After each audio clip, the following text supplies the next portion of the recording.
আজকে ফেসবুকে কিছু মাজার পূজারীর আইডি থেকে শায়েখ আহমদুল্লাহকে ট্রোল করতে দেখা গেছে তার একটি ছবি নিয়ে।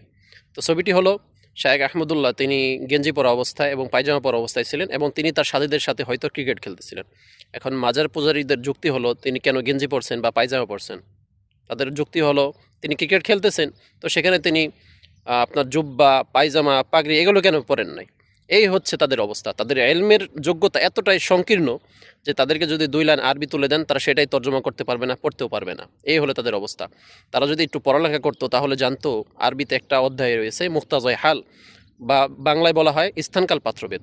অর্থাৎ শায়েখ আহমদুল্লাহ যখন তিনি খেলার মাঠে গিয়েছেন এবং খেলাতে যদি কোনো জুয়া না থাকে, পোশাকের সীমালঙ্ঘনতা না থাকে, তাহলে এটা হালাল।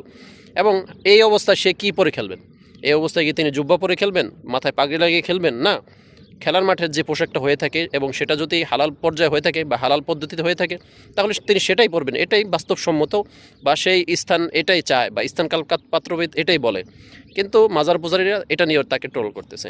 এমনিভাবে আসেন, মুফতি আলী হাসান উসামা তিনি জিমে গিয়েছেন এবং জিমে ব্যায়াম করা অবস্থায় তিনি একটি ফটো ছাড়ছেন, তো সেটা নিয়েও ট্রোল করতেছে। এখন তাদেরকে কি বলবেন? মানে জিমে গেছেন, একজন আলেম জিমে যেতেই পারে, আলেমরা কি জিমে যাবে না? আলেমদের শরীরকে ফিট রাখতে হবে না? নাকি সারাদিন পান খাবে, তোমাদের মতো জিলাপি খাবে, দিন শেষে বিশাল বড় একটা প্যাট নিয়ে ঘোরাফেরা করবে? মানে তাদের কথা তো এটাই বোঝা যায় যে বিশাল বড় একটা প্যাট বানিয়ে ঘোরাফেরা করো।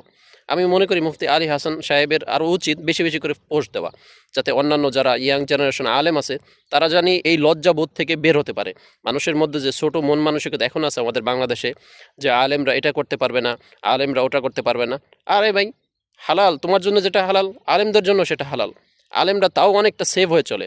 একজন আলেম জিম করবে, একজন আলেম শরীরচর্চার জন্য খেলাধুলা করবে, এবং সে যদি ফুটবল খেলে, কথার কথা, সেখানে কি সে লুঙ্গি পরে খেলবে? আমাদের জাতীয় পোশাক তো পাঞ্জাবি এবং লুঙ্গি। এখন কি সে জাতীয় পোশাক পরে নামবে?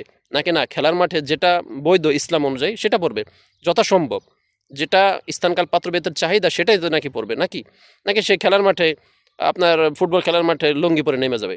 মানে এই হচ্ছে তাদের যুক্তি। এ যদি একটু পড়ালেখা করতো তাহলে জানতো যে ইসলামিক বা আরবি গ্রামের একটা অধ্যায় আছে মুক্তাজায় হাল। সমাজের চাহিদা, যুগের চাহিদা বা স্থানের চাহিদা অনুযায়ী অনেক কিছু যে সিদ্ধান্ত নিতে হয়, যদি সেটা হালাল অবস্থায় থাকে বা জায়েজ থাকে।